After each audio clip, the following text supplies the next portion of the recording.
Assalamualaikum warahmatullahi wabarakatuh. Hello everyone. We're from group 2. Today we're going to dive into application of cell and molecular biology in food. But first, let me introduce myself. I'm Ivandha Rahma N with last digit number 031. Okay, let me introduce myself. My name is Nayla Az-Zahra with 3 last digit number 077. My name is Jawda Enisa R and my last digit number is 086. Hi guys, let me introduce myself. My name is Ryizah Qurotul A with my last digit number 0HH.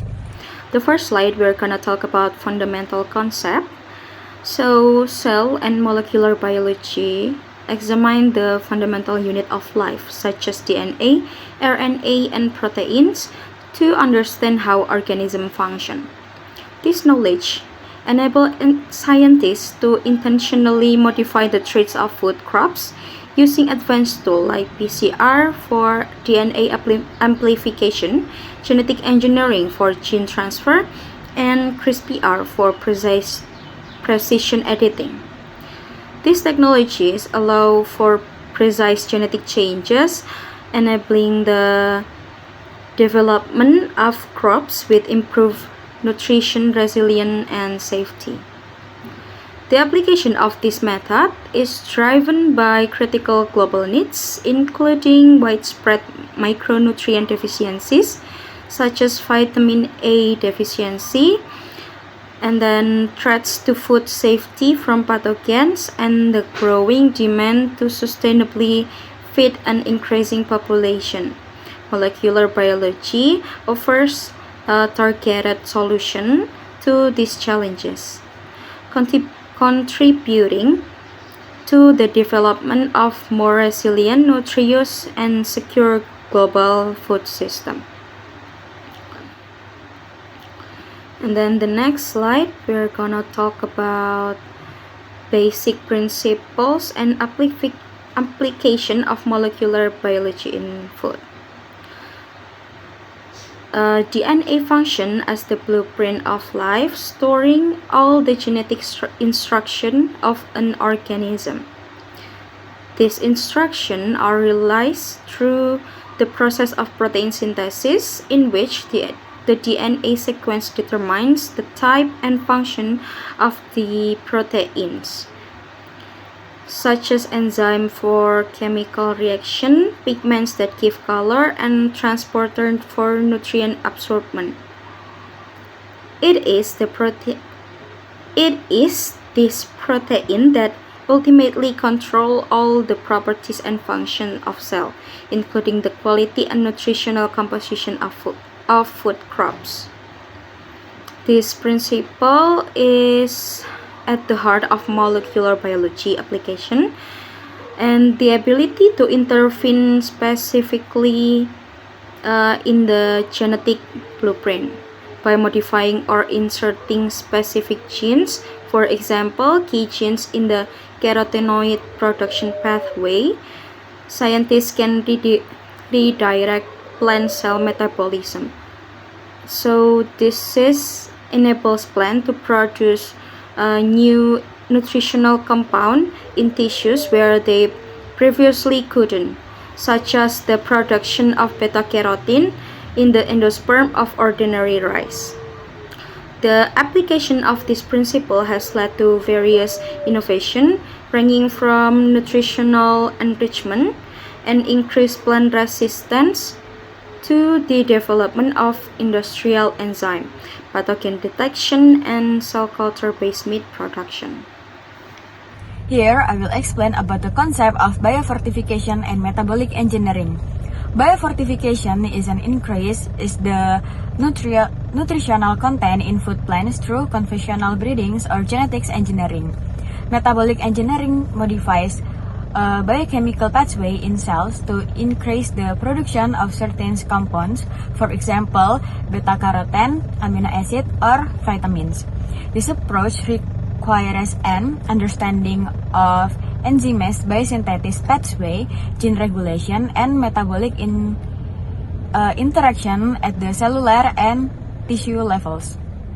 As an example of the application of biofortification and metabolic engineering, we can see golden rice. A case example is taken from a study of golden rice as the result of carotenoid metabolic engineering and provitamin A biofortification in rice. Golden rice is designed so that the rice endosperm, which is originally colorless and does not contain carotenoids, become able to synthesize and store beta-carotene.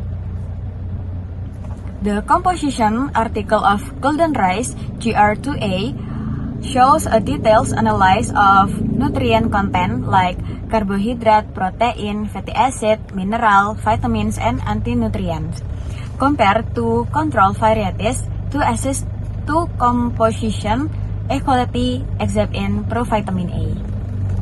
Thank you.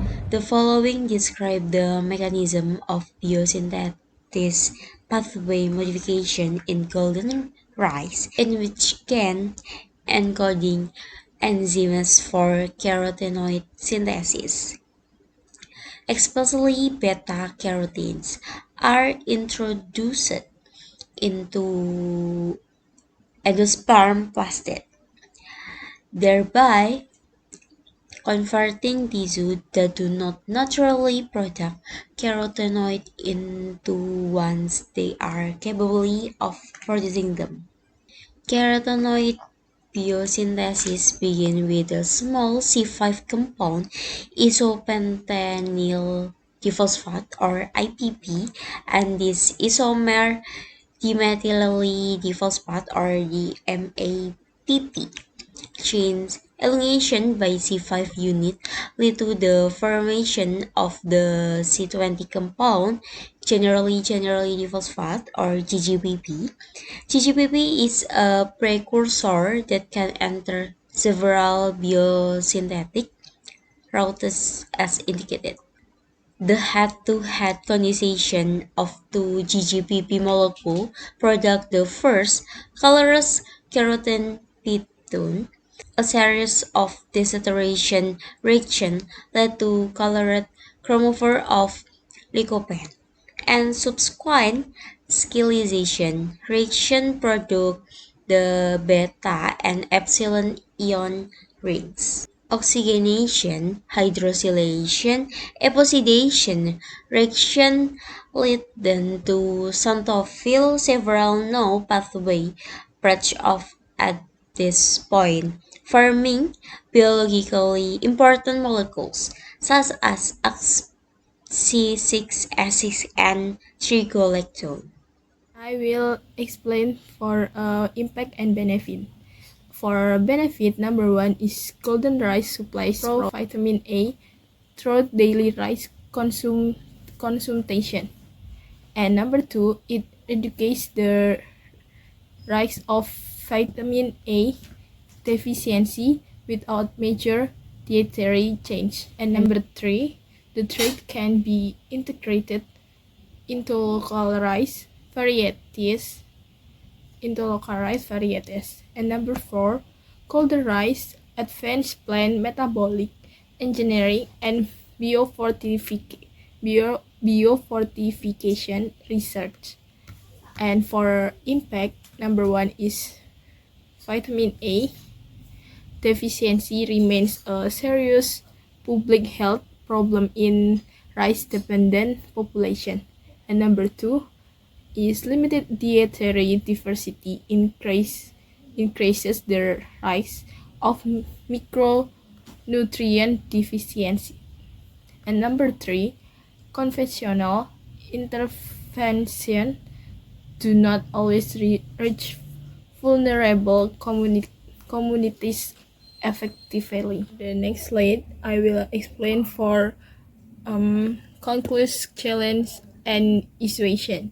For this, although golden rice has been proven nutritionally safe, it faces challenges related to public acceptance, GMO regulation, and socio-political debates.